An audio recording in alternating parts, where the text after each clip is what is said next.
Well, thank you very much for that introduction. It's very nice to be here today to talk about a subject which I feel very passionately, namely me. And it was a great privilege about a week ago when I realised I had to actually have something to say.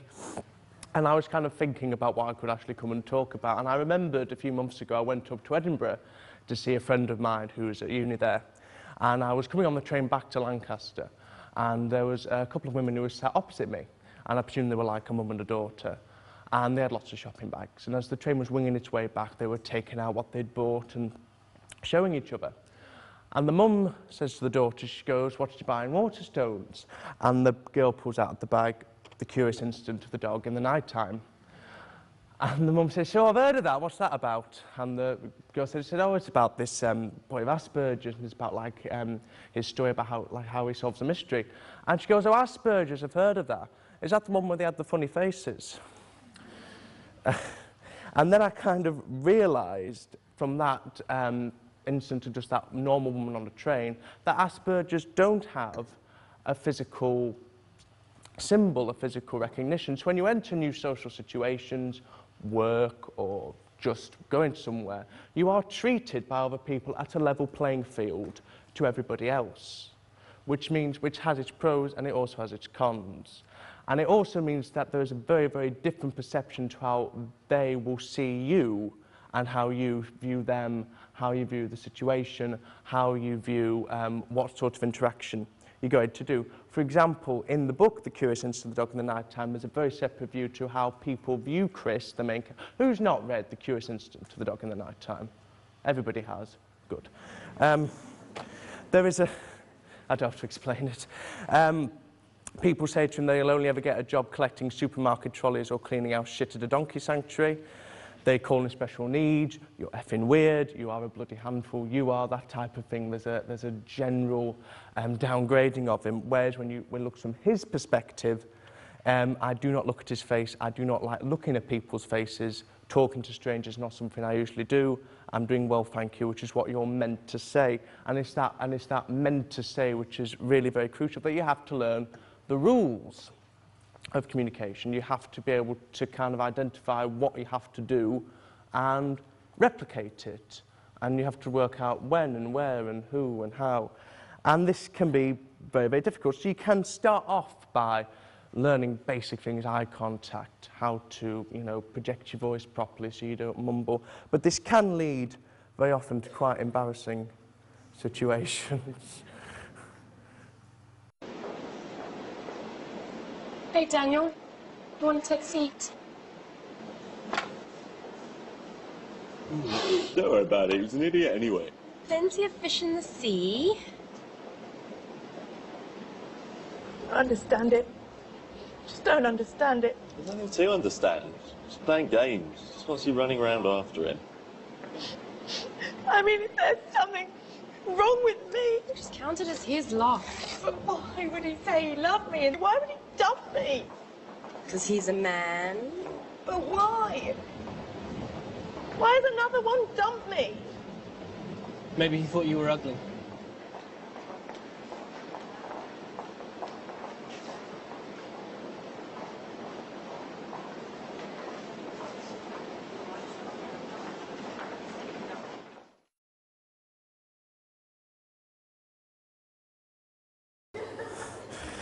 Oh, the amount of times I've done that. Yeah, and you can put your foot in it a lot of the time. A girl said to me the other, this was about last year, she came to me in this kind of long, floaty dress. She was going on a night out, and it was very long and floaty. And I didn't really know what to say, so I said it looked like a maternity outfit. She's still right, it's fine.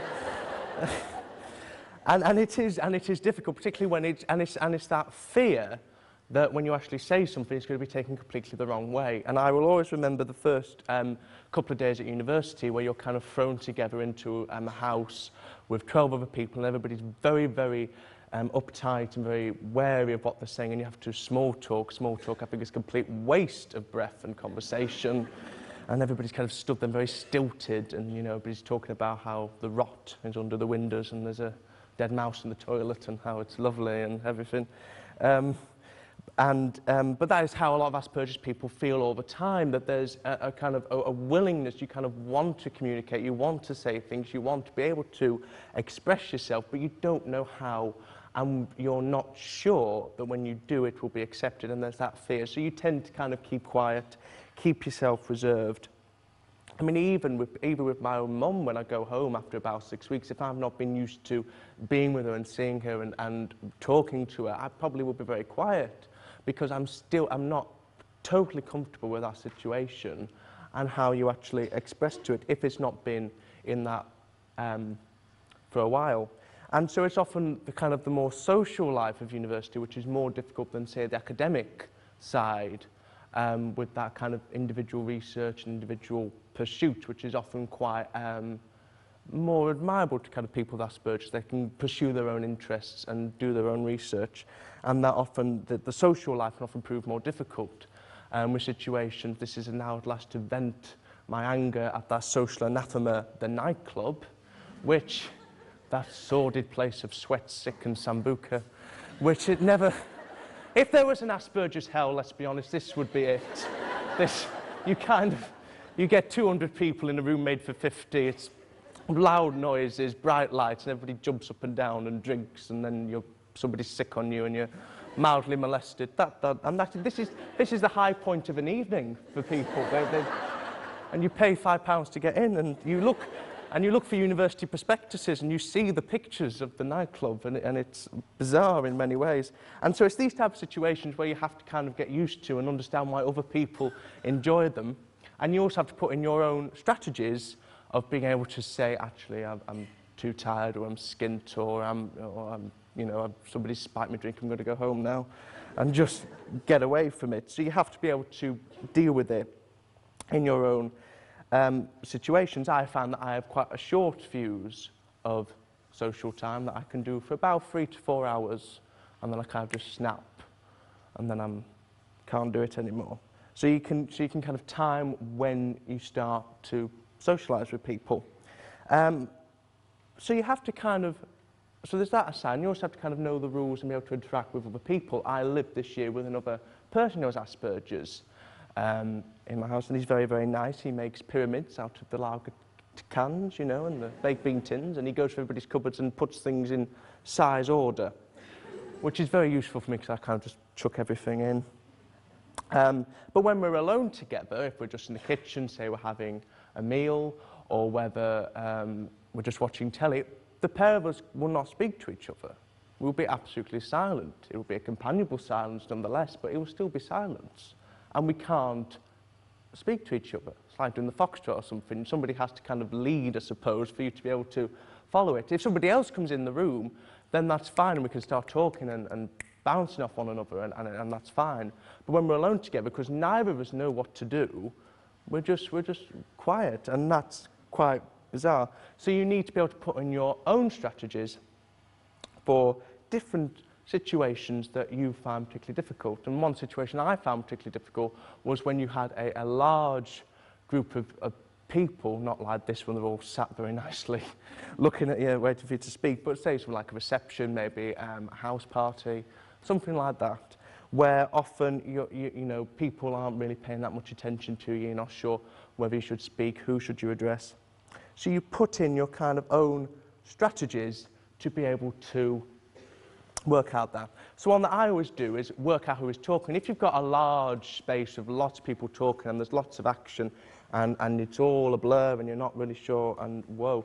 So you can kind of sit there and work out, because I often used to not really work out who is talking and therefore wouldn't be able to pay much attention to that person and seem rude. So you work out, right, who's talking in the situation, right, he's talking. Is he talking to me, or no, he's talking to that people over there? Who's talking to me? It's her, right, I'll look at her.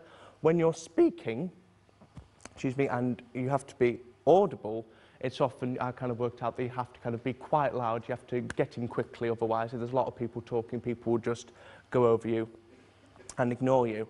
And often what I do is then build a two-person conversation. You find somebody near you, find somebody that's close, and then you can build a two-person conversation in that situation rather than having to address the whole room of people, for example. Spinning the conversation is something I'm an absolute master at now. It's when when people ask you perhaps, you know, something you don't want to talk about, Aspergers, I find are quite kind of guarded people. We don't really like to discuss feelings. We don't really like to talk about ourselves pretty much. We like to talk about interests and other things we can talk about. Then when we're talking about actually ourselves, we're quite guarded. So people talk about, do you like such a person? Where did you go to school? How are you feeling? You can spin it by going, how do you feel? Are you all right? Where did you go to school again? And you can kind of push the onus on them. And that ability to be able to control a conversation, to be able to have that where you can kind of reflect it off yourself, it is a good strategy, I think, to be able to, you know, have that kind of safety net, as it were, in a group, in a social situation, so you can control the situation to a large extent. And then there's set patterns of talking if you're worried what to say. Questions is a very obvious one I always use. You listen to somebody talking and you think, I don't know what to say. They've just talked about their new job, but you ask about their new job. I might be stating the obvious, I don't know, but this was news to me at 16, I tell you. Another one is questions. Another one was jokes. Jokes I found work brilliantly, although Asperger's and jokes don't go hand in hand very well. In the curious instance, I cannot tell jokes because I do not understand them, and Luke Jackson in Freaks, Geeks and Asperger's Syndrome says to do not tell dirty, sexist, racist jokes. I will disagree with Luke Jackson here. I told plenty of dirty, sexist and racist jokes throughout my time. It did me no harm at all. I didn't understand them all the time, but when kind of 13, 14, 15, and you want to be able to communicate with other lads, it was a really good icebreaker because there's a very set model of communication, because you would say, do you want to hear a joke? And then they would listen to you very politely. While you told the joke, there'd be a punchline, they'd laugh, hopefully. And that was kind of icebreaker to move in, where you weren't comfortable with you weren't sure how to start a conversation. Something like this, where there's a very set model of how to speak and you're comfortable with that, is fine. And if they don't want to talk to you afterwards, you can move away. So I think those type of things where it's very, very set and very tight are very good for those situations. But even when you know the rules and you kind of learnt them and you've memorized them and you know what to do, it can be very, very tiring. You're kind of sat in bed, I'll be sat in bed thinking, I just want a cup of tea and a bacon sandwich. But if I go into the kitchen and there's somebody there, I'm going to have to make eye contact, I'm going to talk a level tone of voice, I'm going to give positive listener feedback, I'm not going to ask pertinent questions, I have to talk to them for too long, make sure I don't leave too early so I don't appear rude, look at the faces, make sure if I'll just sod it, I'll stay in bed. So, and it can be very tiring when you think you have to do that. It's kind of like that situation if you're on a bus and you know you're very tired and then there's somebody who's come and sat next to you who you know and you think for the next half an hour you're going to have to actually talk to them and be nice to them. You have to kind of drill up the energy in that respect to kind of talk to people. So there can be a kind of double-sided edge to it where you think, I just can't be arsed with it. So you have to kind of know it yourself, time it yourself. And it can be even more difficult when Asperger's people can't read people. And because I think if you can't read somebody, it's very difficult to manipulate your own, how you put across. And therefore, if you appear bored, you will just look bored. And if you're not happy, you just look not happy. You can't fake it to a large extent. And there's also a difficulty that I found where you are placed as an Asperger very much on the kind of the outskirts of normality. I'm sure we could argue about what is normal all day here, but if you can just imagine there's kind of normality, and Asperger's people are kind of placed on the periphery, as it were, of what is perceived as normal, even if it's quite complementary. If you take an example of somebody, the self-diagnosed Asperger, Sir Patrick Moore, who, you know, has a very, you can tell, has a very monotonous tone of voice, very specialist subject, but the papers, he is totally nuts. He prefers cats to people. He's a classic eccentric. I've been called eccentric and weird and bizarre, and it's meant in a very nice way, very jokey way, in jest, but it still isn't your normal. You're still being placed on a kind of outside status, and you're placed very much in somewhere where you can't really relate to that dominant, normal group. And so you kind of have to learn, okay, you've got the rules of communication, you kind of have to learn the kind of sub-rules, which are very confusing and nobody tells you about. No speech therapist told me that at 19, if somebody insulted your mother, this was a really positive step, and that if you insulted their mother, this would be really good. God bless my mother, she got insulted like the the wind, and it was great. Because that's something that you, academically, you think, well, they're insulting my mum, that's not a positive step, when in fact it is when they call your mum something, because it's meant to joke and it shows they're quite close to you. So it can be very difficult, it can be very bizarre, and you kind of have to kind of just wade through that jungle and work out what is acceptable, what isn't acceptable, and what do they actually mean, which can be quite a minefield. So how can you interact with people? How do you make a clear difference? And how do you relate to those other people? And I think part of the problem is, or part of the way that you kind of deal with it, is work out how your Asperger's affects you, and work out, is it a label or a signpost, as Tony Atwood discusses, what aspects of you are totally defined by it. I was diagnosed at the age of 7, but I was never told I had Asperger's. I was explained into a way that was needing help with school, just making sure I was happy. I was never actually specifically said that you have Asperger's. And it wasn't until about 11 or 12, 13 that I kind of read one of my reviews once, and it mentioned Asperger's, and I Googled it. And then it was kind of a kind of self-identification in that way, whereby, oh, I see, I do that, oh, that kind of must be right. But I didn't really think of it as affecting me at all. I kind of felt that there was kind of me as a person, then Asperger's was kind of like this heavy bag of bricks that was on my back. And that, it was nothing to do with me, I just had this thing that made life very, very difficult.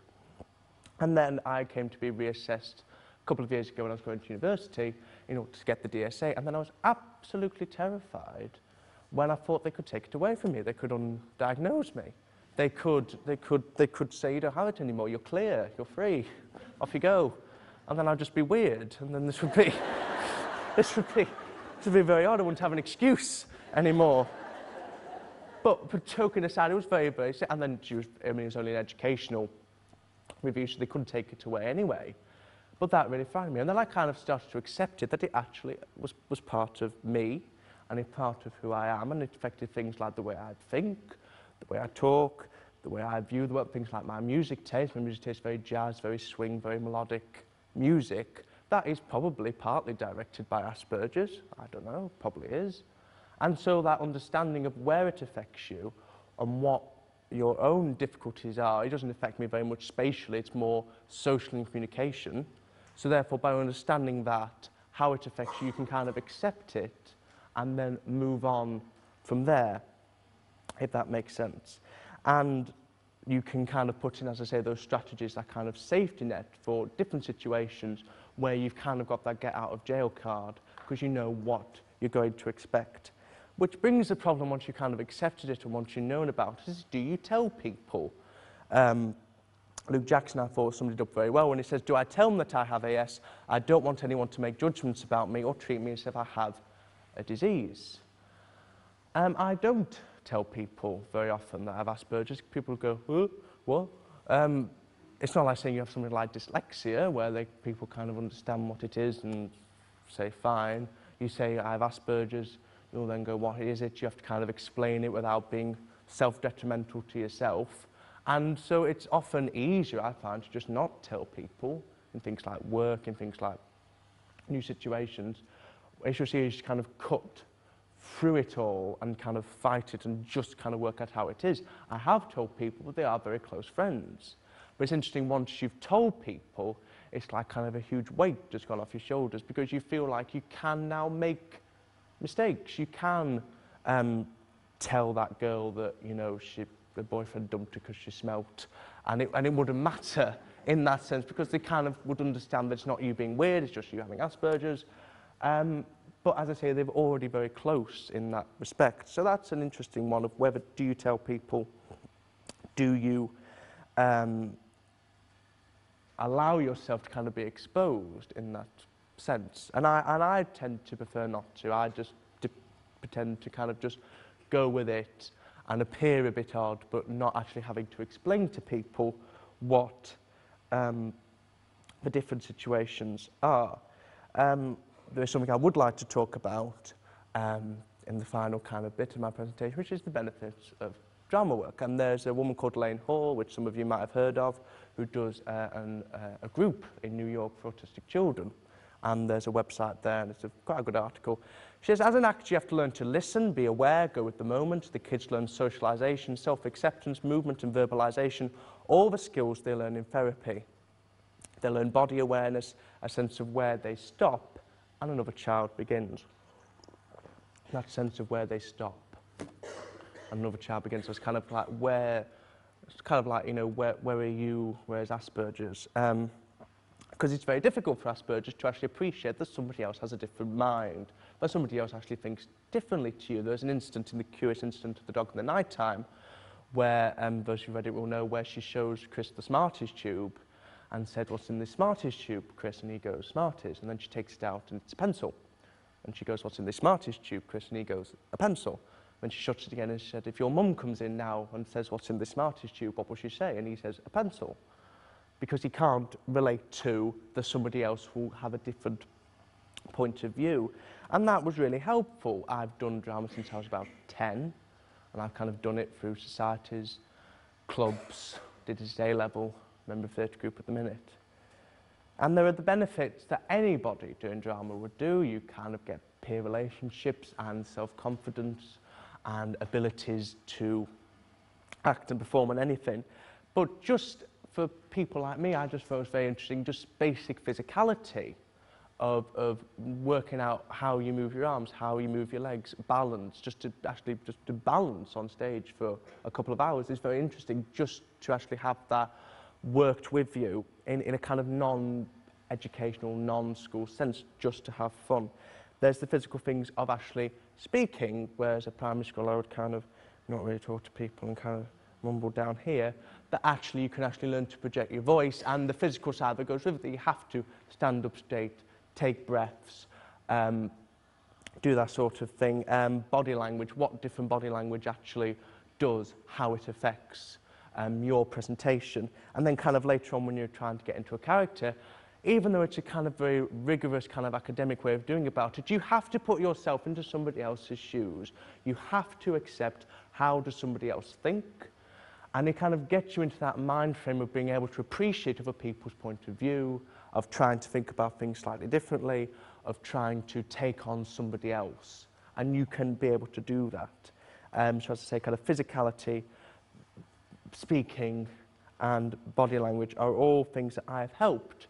And even when doing kind of real life situations, maybe it's a job interview, maybe it's at a party where, it's a job interview and you're really, really bored, but you can kind of act that you're really, really interested in what they're saying and really take it, even though you're not, you can act it, you can just fake it, you can kind of move on very quickly through that situation. Very fine, perhaps at a party and you have to look really, really happy. And you can look as if you're really, really happy because you can just kind of fake it, you can act it.